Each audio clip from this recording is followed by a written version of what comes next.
जय गोपी जन भलाभा गिरिभर धारे।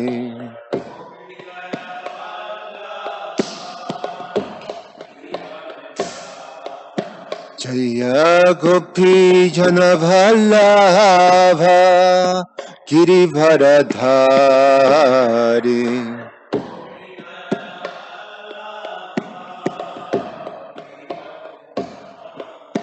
यशोदा नंदन भ्रजा जनरंजन।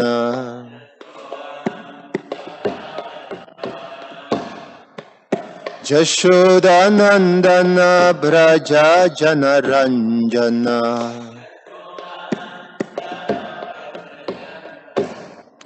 जमुना तीर वनचारी।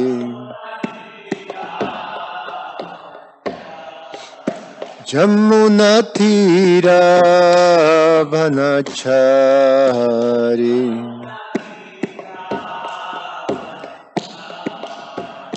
जय राधा माधव कुंज बिहारी।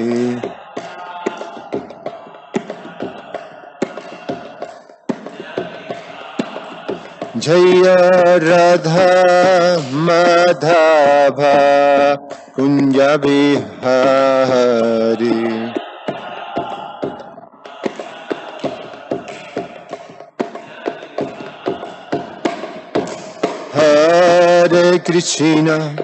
हरे कृष्णा कृष्णा कृष्णा हरे हरे। हरे राम राम राम हरे हरे।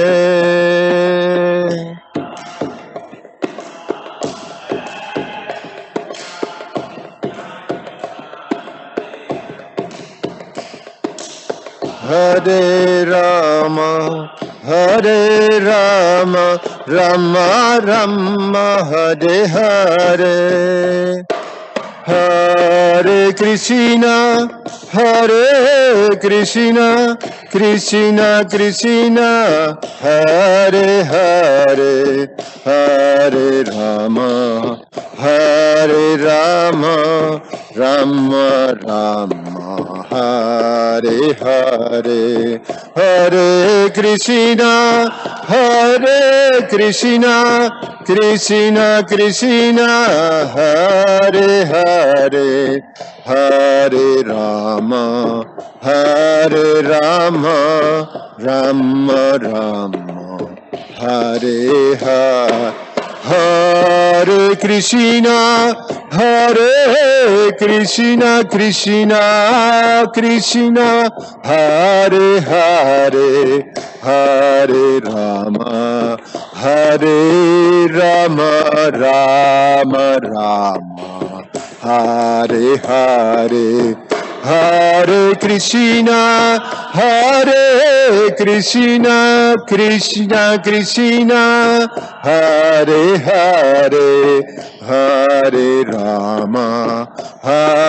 राम राम राम हरे हरे। जय Vishnupad Paramhans परिव्राजकाचार्य अष्टोत्तर शतशिशिमाद His Divine Grace AC Bhaktivedanta Swami Srila Prabhupada की। जय Vishnupad Paramhans परिव्राजकाचार्य अष्टोत्तर शतशिशिमाद His Divine Grace Bhaktisiddhanta Saraswati Goswami महाराज श्रील प्रभुपाद की। अनंत कोटि वैष्णव वृंद की। इसको फाउंडर आचार्य श्रील प्रभुपाद की। ग्रंथराज श्रीमद् भागवतम की। निताई गौर Premanandi. Oh glories to the assembled devotees.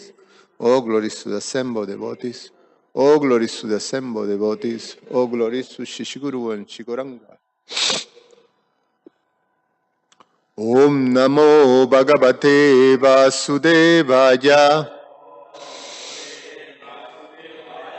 Om Namo Bhagavate Vasudevaya. Om Namo Bhagavate Vasudevaya. Reading from Srimad Bhagavatam, Canto 10, the Summon Bonum, Chapter 51, the Liberation of Muchukunda, text number 44. Sri Sukha Uvacha Ityuktastam Pranamyaha Muchukundo Mudambita Gyatva Narayanam Devam Gargavakyan Anushmaram. Sri Sukha Uvacha Ityuktastam Pranamyaha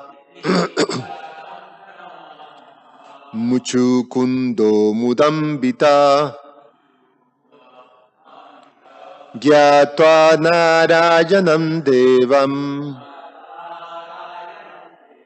Gargavakyan Anushmaram. Sri Sukha Uvacha Ityuktastam Pranamyaha Muchukundo Mudambita Gyatva Narayanam Devam Gargavakyan Anushmaram. Please chant. Sri Sukha Uvacha Ityuktastam Pranamyaha Muchukundo Mudambita Gyatva Narayanam Devam Gargavakyan Anushmaram. Sri Sukha Uvacha Ityuktastam Pranamyaha Muchukundo Mudambita Gyatva Narayanam Devam Gargavakyan Anushmaram. Sri Sukha Uvacha Sukadev Goswami said, Iti, thus, Uktaha, addressed, Tam, to him, Pranamya, after bowing down, Aha, said, Muchukundaha, Muchukunda, Muda, with joy, Ambitaha, filled, Gyatva, knowing him to be, Narayanam Devam, Narayana, the Supreme Lord, Gargavakyam, the words of the sage Garga, Anushmaram, remembering. Translation and purport by the disciples of His Divine Grace, A.C. Bhaktivedanta Swami, Srila Prabhupada Ki Jai. Translation. Sukadev Goswami said, Muchukunda bowed down to the Lord when he heard this. Remembering the words of the sage Garga, he joyfully recognized Krishna to be the Supreme Lord, Narayana. The king then addressed him as follows. Purport. Although the Lord here appears as a four-handed Narayana, we may say that Muchukunda was addressing Sri Krishna. All of this is taking place within the context of Krishna Lila, the pastimes of Lord Krishna. It is well known to the Vaishnavas that the four-handed form of Vishnu or Narayana are expansions of Sri Krishna. Thus, within the pastimes of Lord Krishna, there may also appear Vishnu Lilas, the activities of Vishnu. Such are the qualities and activities as the Supreme Godhead. Deeds that for us will be extraordinary or even impossible are commonplace, effortless pastimes of the Supreme Personality of Godhead.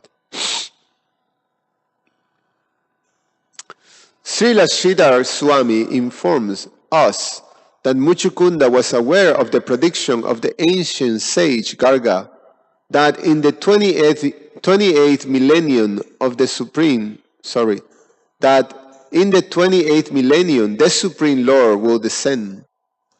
According to Acharya Vishwanath, Garga Muni further informed Muchukunda that he will personally see the Lord. Now it was all happening. Om Agyana Timirandasya Gyanan Jana Shalakaya Chakshur Ummilitang Yena Tasmai Sri Guruve Namaha. Namo Om Vishnu Padaya Krishna Prestaya Bhutale Srimate Ramapada Swami Iti Namine. Namo Om Vishnu Padaya Krishna Prestaya Bhutale Srimate Bhaktivedanta Swamin Iti Namine. Namaste Saraswate Deve Gauravani Pracharine Nirveshesha Shunyavadi Paschatya Deshatarine Vanchakalpa Taruvyascha Kripa Sindhuvyaevacha Patitanam Pavanebhyo Vaishnavebhyo Namo Namaha.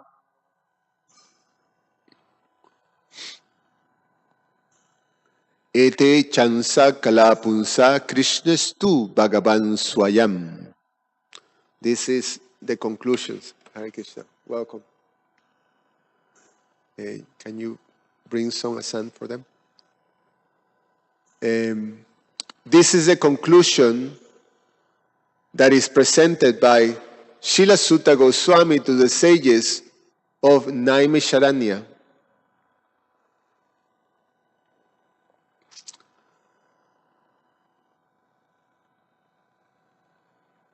In the beginning of Kali Yuga, the great saintly personalities of the world, being able to see the influence of this age of Kali will have in the people of the world, highly concerned, they decided to have this great, great sacrifice in the forest of Naimisharanya. Naimisharanya is a very special place because in the Vedic cosmology, it is understood that Naimisharanya is right in the center of the universe. So the universe is compared as a wheel, and right in the axle of the wheel, that's where you put that's at the center of the wheel.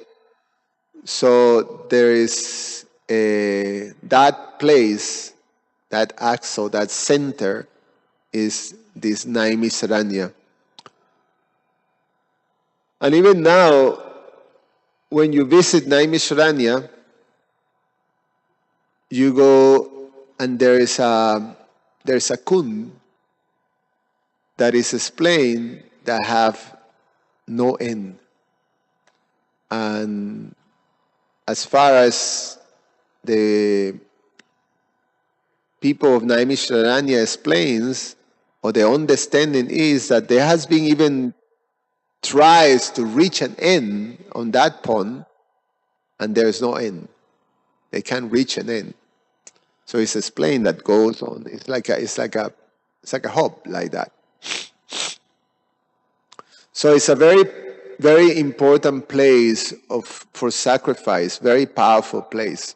The sages of the world chose that place to perform this great sacrifice to counteract the effects of Kali Yuga. And in that great sacrifice, they chose the most qualified of all the sages at that time. they chose Srila Sutta Goswami, who was the son of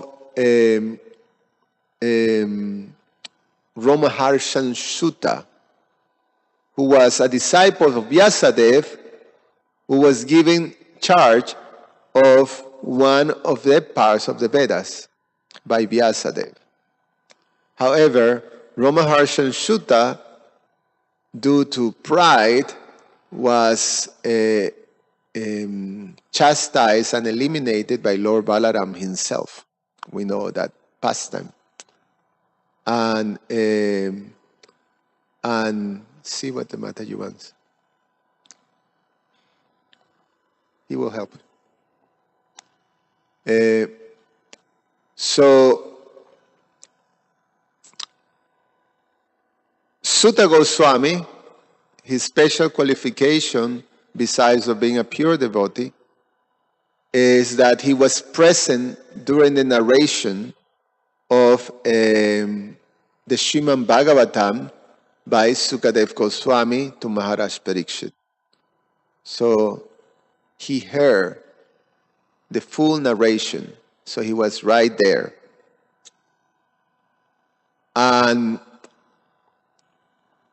the sages of Naimisharanya understood the position of Sutta Goswami as the highest of all of them, and they requesting him to please take the most prominent seat in this sacrifice of, the sages of the world.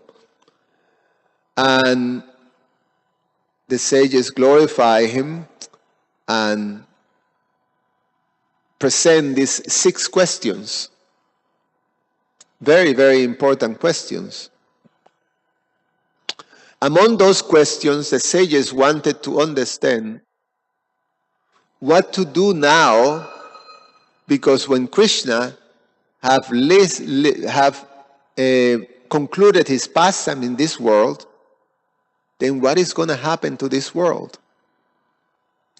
So they say, with the departure of Krishna, the also religious principles, where are we going to find them? Where does religious principles take shelter of? They also wanted to know, they wanted to hear about the narrations and the pastimes and all the different manifestations of the Lord in this world. They wanted to hear about that conclusively.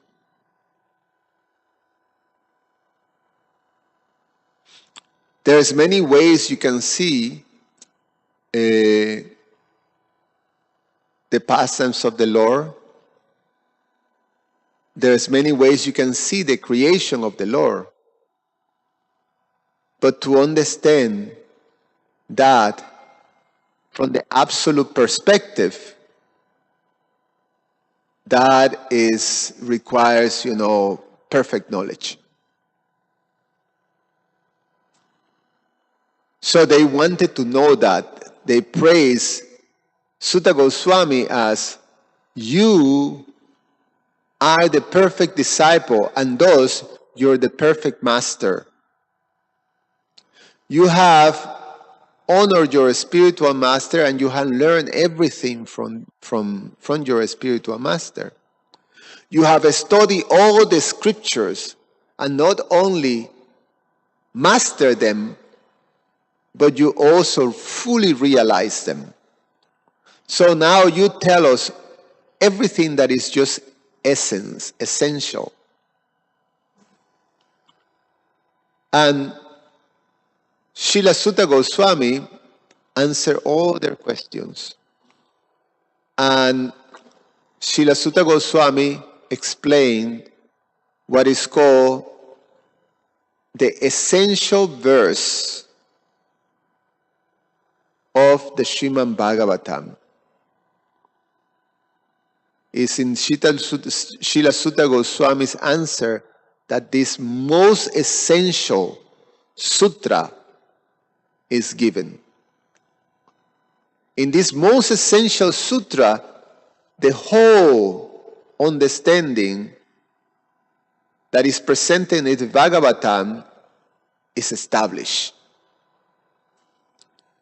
So it's a very important verse, not only to learn, but to understand, because it clarifies the hierarchy that is in the whole universe from the absolute perspective.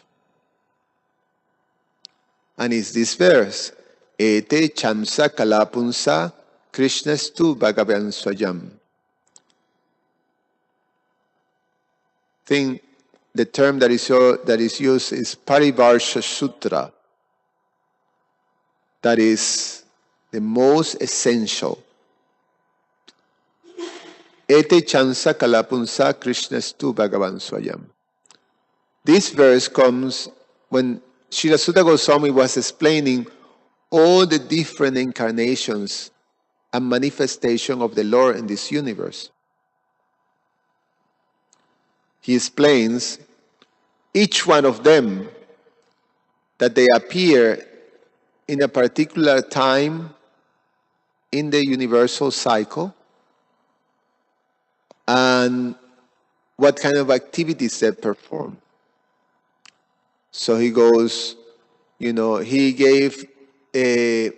described a little over 20 something appearances of the Lord, but he also explained that this is just a sample, because the appearance of the Lord in this universe are like the waves of the ocean.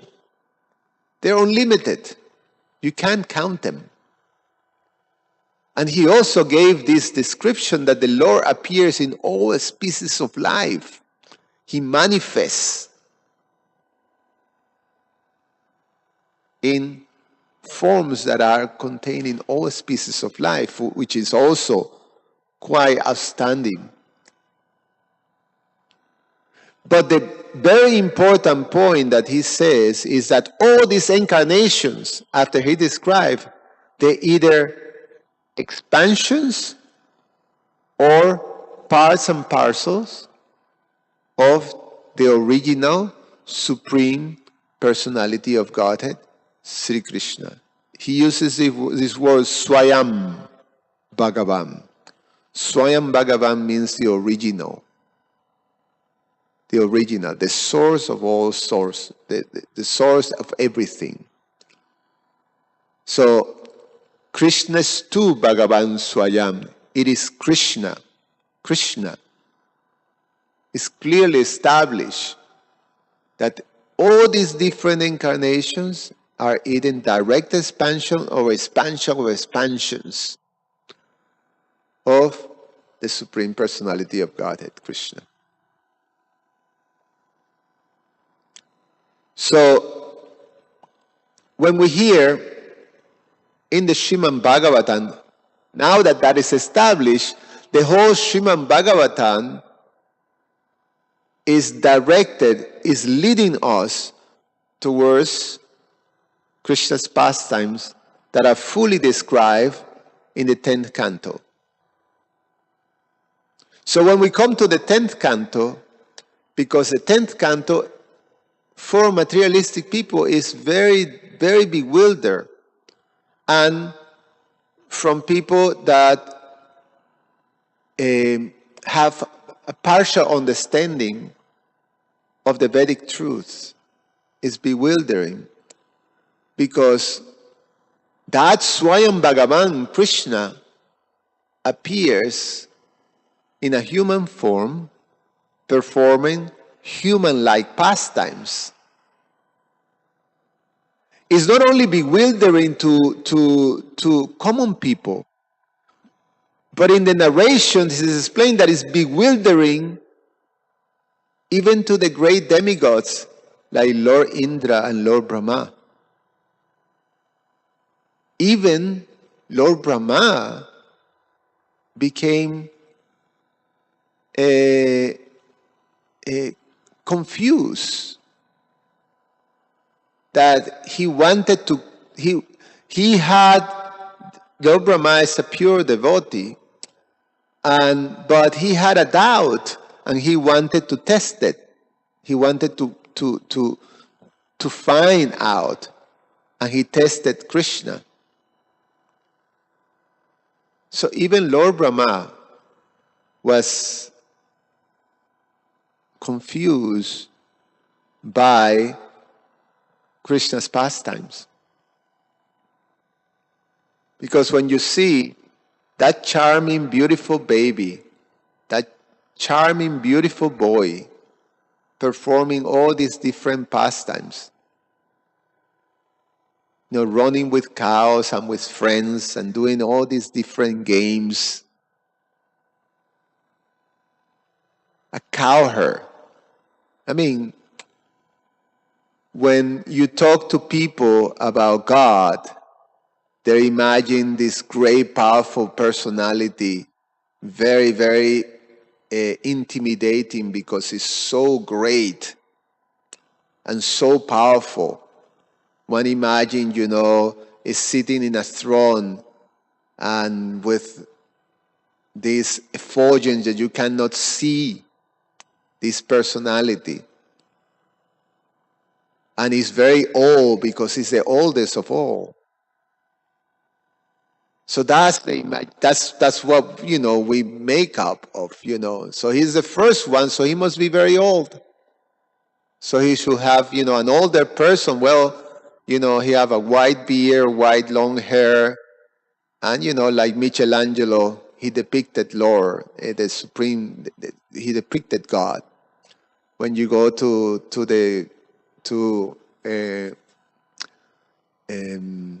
Rome and go to the what's the name of this place? I went to visit the Vatican, and you go to the Basilica. I don't know how you say in English, but in Spanish it's the Basilica. And you look at that ceiling, and you see the famous depiction of God extending his hand to Adam. Michelangelo, yes. He's an old man, bearded, white hair, like that. That's a depiction of God. Or in the Muslim tradition, in Islam, you can describe him, but there's also an idea that he is, very intimidating, and although when you go to the esoteric teachings, the description says he's very beautiful, Karim, Allah is very powerful, like that. But there's descriptions of beauty. But I guess, you can have a handsome old man, like that. But to understand this most powerful, the source of everything, is a young boy whose skin is described that is bluish, dark bluish, like the cloud, rainy cloud of a monsoon. And he played with cows, so he's like a farm boy. And he likes to play flute. And he likes to play with his friends. And he loves his mother. And sometimes he's chastised. And sometimes he's afraid of his mother. So, this is God. So it becomes very bewildering. But here's Sutta Goswami is establishing that it is he who is the source of everything. It is he who is the original personality of Godhead. It is he from everything. All these incarnations are simply his expansions. And When you read that chapter, you see that Srila Sutta Goswami described not only all these major incarnations like Kurma, Baraha, Nrsimha, all of them, Ram, Parshuram, all of them, the Dasa avatars are described there, but also the different Vishnus, like Karunadakshay Vishnu, Garbhadakshay Vishnu, Shirodakshay Vishnu, they all describe. They all describe there. And they are simply expansions or expansion of the expansions of Krishna, the supreme, original personality of Godhead. So in the Leela of Krishna, Krishna at will, depending on the situation, he can manifest one of his expansion and then back and then like that. And it's something that is described that is extraordinary and effortless. He doesn't have to, it's not that you have to just do a lot of things and then poof, 4 arms come. No. Krishna just manifests. It's like here. When Arjuna asked Krishna, my dear Lord, please show me your universal form. Krishna didn't have to do much effort. He said, let me give you the eyes.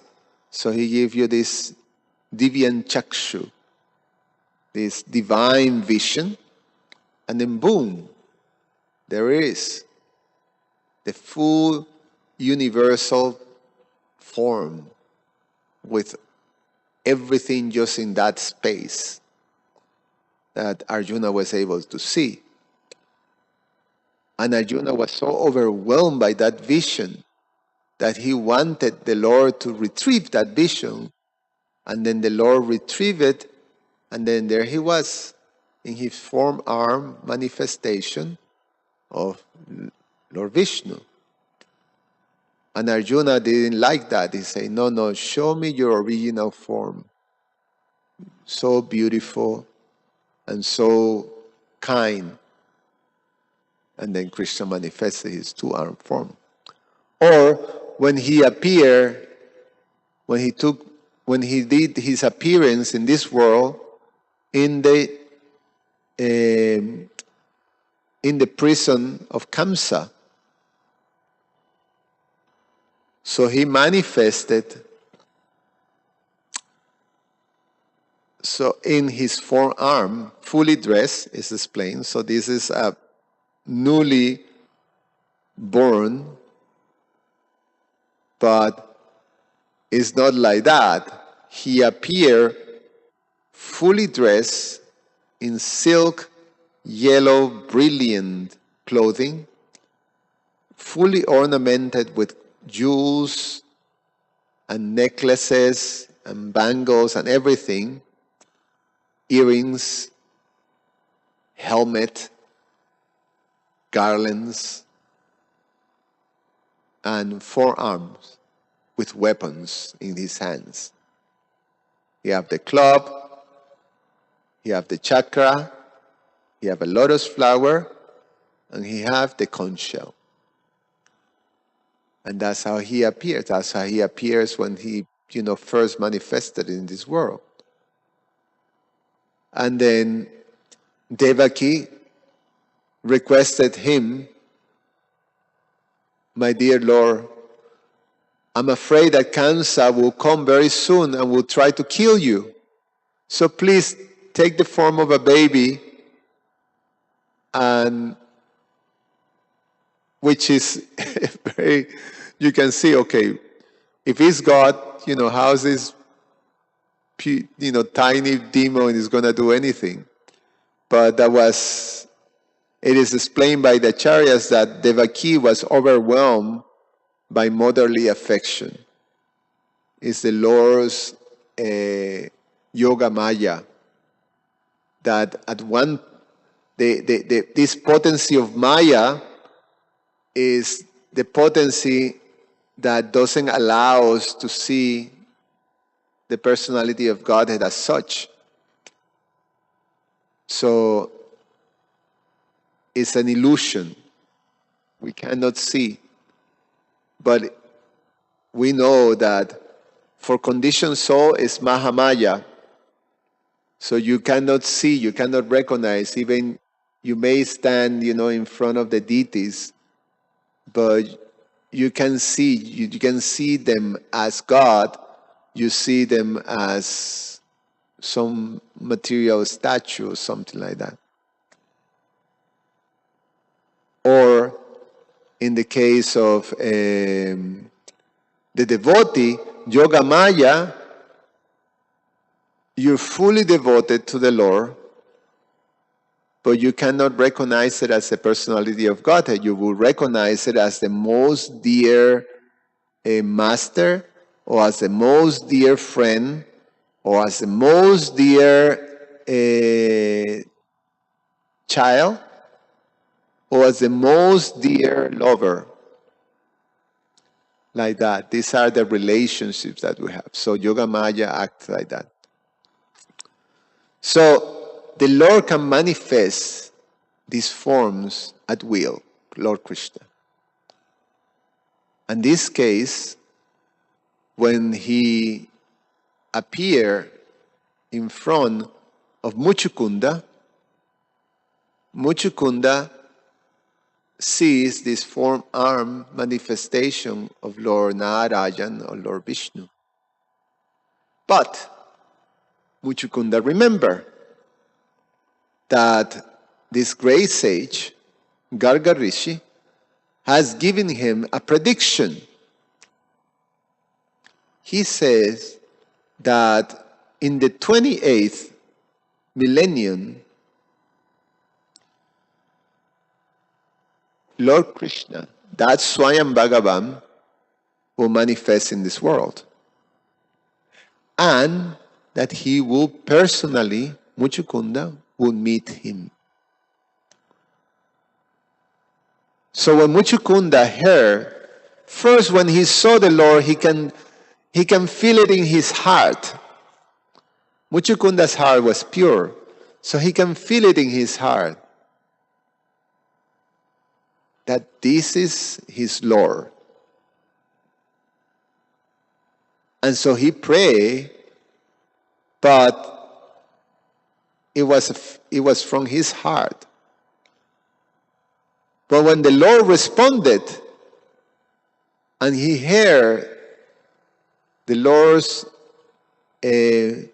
kind reciprocation with him, and when he heard especially the Lord offering any benediction, then he understood, and he remembered the words of Garga Rishi, and he understood this is the Supreme Lord Krishna, who Garga Rishi predicted that I will have darshan, direct darshan, personal darshan with. So he was able to understand that. So now he's going to pray not to Lord Vishnu, but he's going to pray directly to Lord Krishna, because he understood that. So again, this understanding is the highest understanding. And this is what the Srimad Bhagavatam is giving us. And this is what these narrations of these great personalities, when they deliver this absolute knowledge, then they're giving us.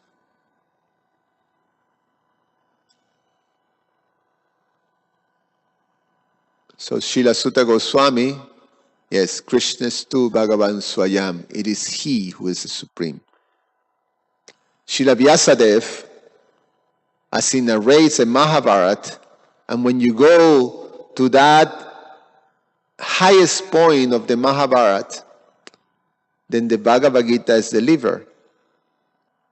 And in the Bhagavad Gita, Krishna himself tells the same truth.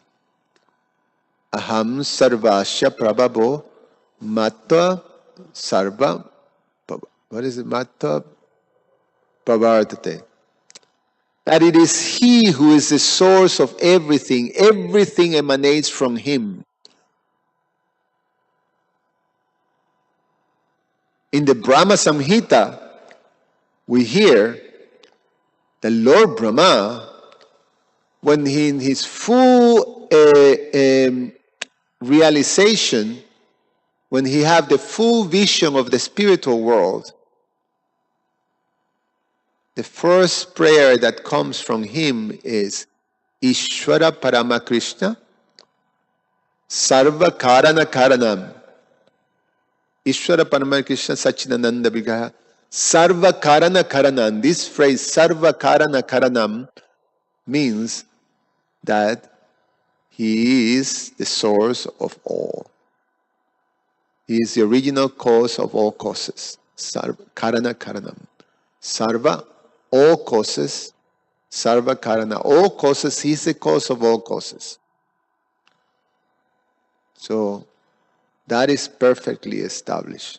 That is the absolute truth. That is the knowledge that we receive from those who understand this position of Krishna in truth. In the Bhagavad Gita, Krishna says that when someone comes to that full understanding of the divinity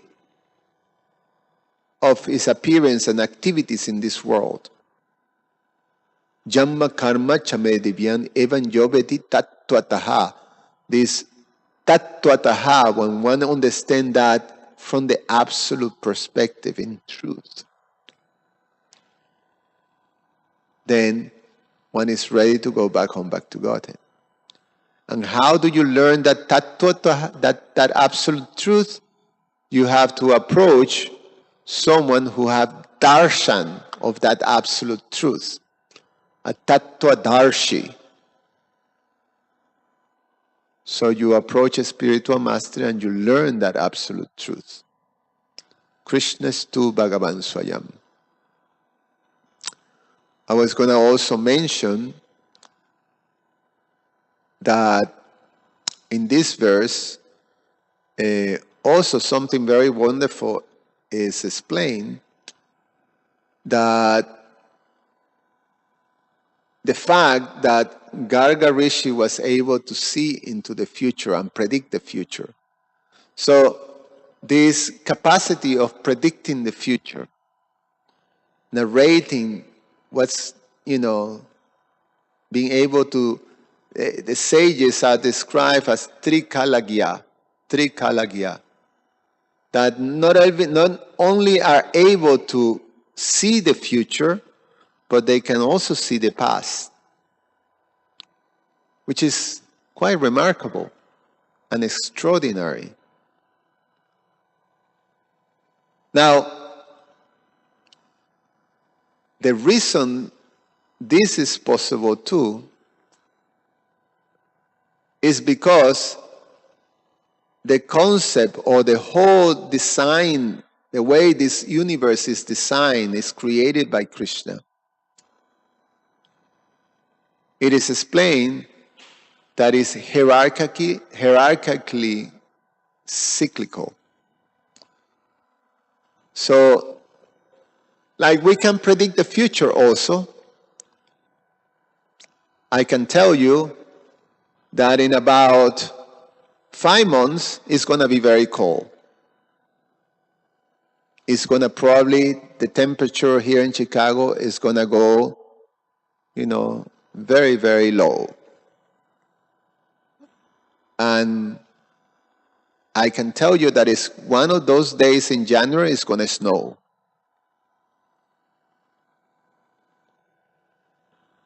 like that. So we can predict the future. And I can say, after a little bit, in April, you're going to see that the trees is going to start to shoot some green liver, And I can tell you that in October, all the trees are going to lose their leaves. How do I know that? How can I predict that? Well, because cyclical time have repeated. There are cyclical events too that happens. So these things are like that. So the world, the universe, is also designed in a cyclical manner. And there is cyclical time. And there are cyclical events that are already scheduled, already happened like that. So it is explained that Swayam Bhagavan Krishna appears once in 1,000 cycles of yuga. And generally appears in the 28th cycle of those yugas. And those yugas, and everything is like that.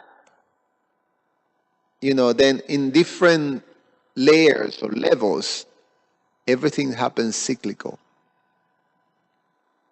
So, sages who have access to this absolute knowledge, they should be able to not only understand these cyclical times, but the fact is that they also, some of them have the capacity to see into the future, actually, literally see. And that's very extraordinary. Different that this linear conception of time that modern cultures have, in human society, we have this perception of understanding of time in a linear manner. So there is a beginning, there's a middle space, and there's an end. Everything goes linear. So it's a singular event that happens when something manifests. And there's a singular events, it's a series of singular events in time, all the way to the end. That there's a singular event when something ends. So everything has a beginning, everything has an end, and that's it. There's no more than that.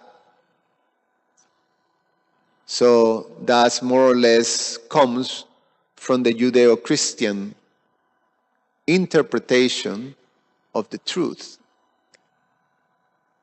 That there's a beginning, there's a creation, that's a singular event, and then you have one life, that's a singular event, and when you die, you either go to heaven or you go to hell. Singular event.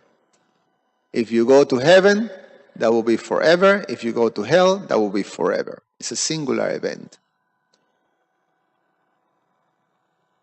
There's birth and death. When you die, that's it. Singular event. You die. There's not the concept of reincarnation. It's just the total opposite of the Vedic conception that, the time is described not as a linear, but as a wheel. So it's called Kala Chakra. The concept of time is Kala Chakra, which is the wheel of time. So it goes like this. So therefore, reincarnation, karma, all these things are based on a cyclical concept.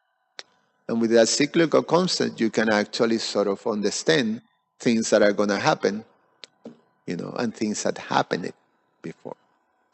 It's a very deep subject matter, and that can go really, really technical.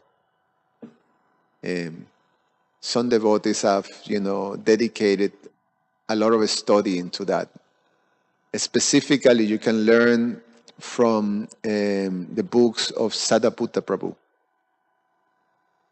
So, but it's there also in the Vedic literatures. In the Srimad Bhagavatam, there's descriptions of that in the second canto, in the third canto, and in the fifth canto. So, any comments or questions?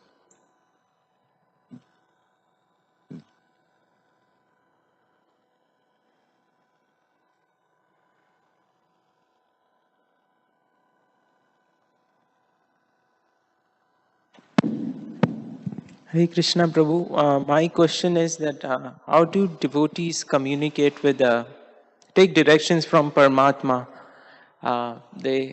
As we know that the spiritual master is the external manifestation of Paramatma that gives us instructions. But spiritual master is not there all the time, and we do need to act on our own conscience sometimes. So I was thinking, how do devotees take directions from Paramatma? Well, we have to understand that to be able to have that direct contact with Paramatma, you have to be quite elevated and purified.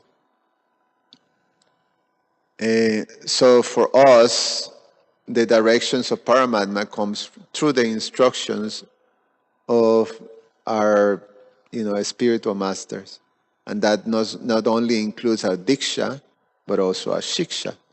So we always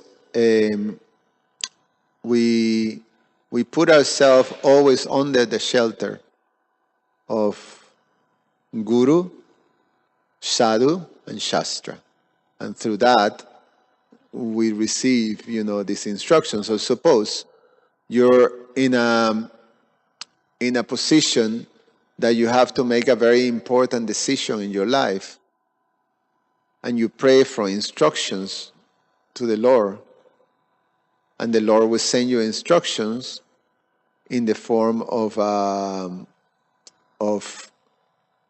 you may have a realization, but in order to be able to confirm that realization, you go to these places. Guru, and if Guru is not available, then you have the sadhus, those who you look up. And then when those realizations are confirmed, then you can proceed.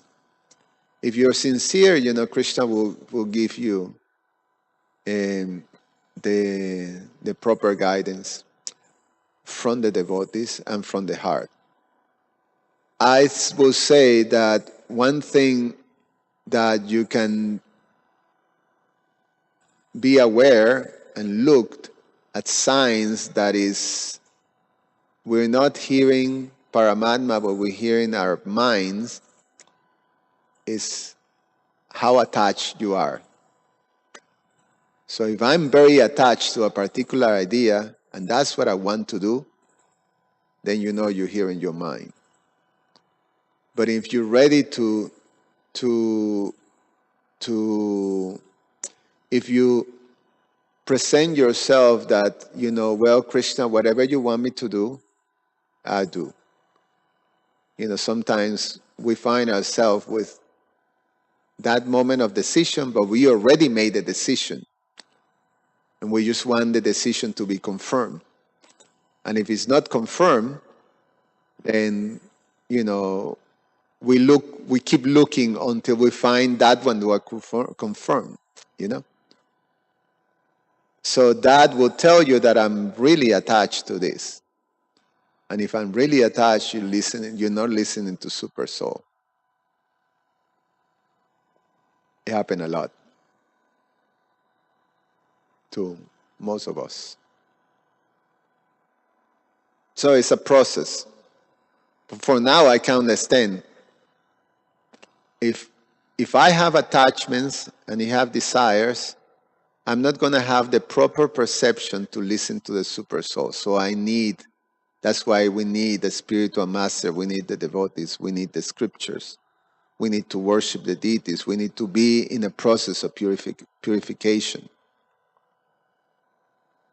So the association of devotees and will give you the key, and lot of prayers to the Lord and sincerely submitting to the Lord. You show me the way, and sincerely see the signs where that that answer comes. And you can you can check among the devotees, and then you see confirmation will come if you look. Is that okay? Any other comment or questions?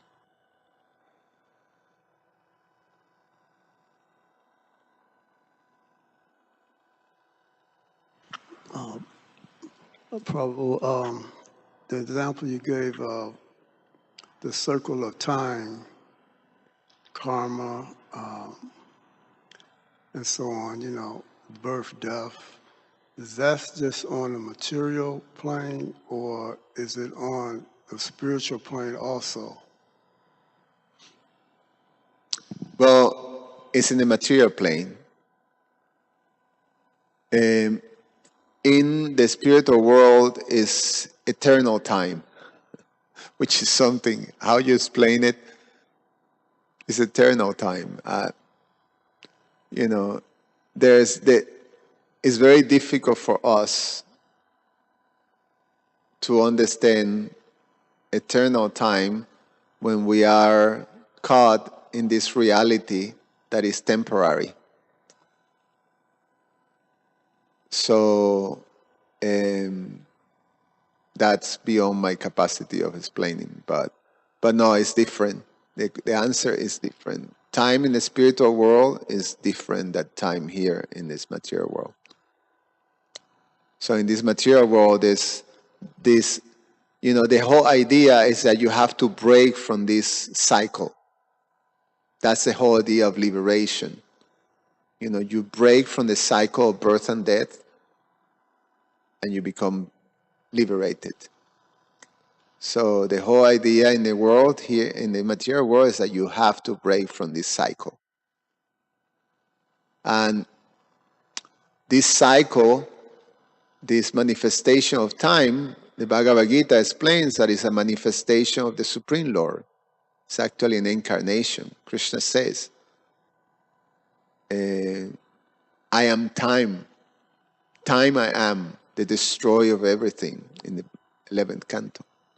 So he manifests as time, this eternal, this powerful energy of time. And time is what makes the whole world, the experience of the material world. So in order to become free, we have to become transcendental to that. Is that okay?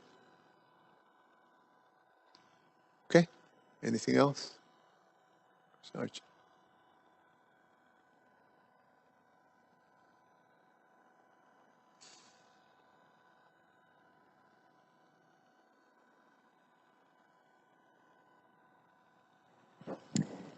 I was just reflecting on this response on the question of eternal time versus material time, you could say, even though it's not completely material because Krishna announces that he is time. I suppose the difference also has to do with the fact that there's a beginning point and an end point to everything in this world. So, birth, growth, decay, dissolution of everything. So I guess that the fact that there's the beginning point and the end point, it defines time here. Whereas I guess in the spiritual world, there's continuity both in form and in qualities. Yeah, it's a complete, it's like we were reading the other day that Krishna in the spiritual world eternally looks like a 15-year-old, and Shrimati Radharani like a 14-year-old. That's so time, and sometimes he might manifest as a little baby, and there's no there's no time. There's no how you say limitations or the time is framing thing. It's according to the mood of the Lord, the desires, then something manifests like that. So it's a complete different thing.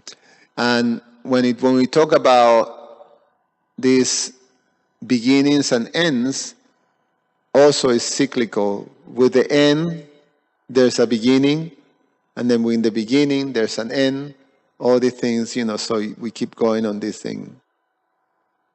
And like that. Anyway, so we stop here. Grantara Shriman Bhagavatam Ki Jai. Thank you so much for your attention.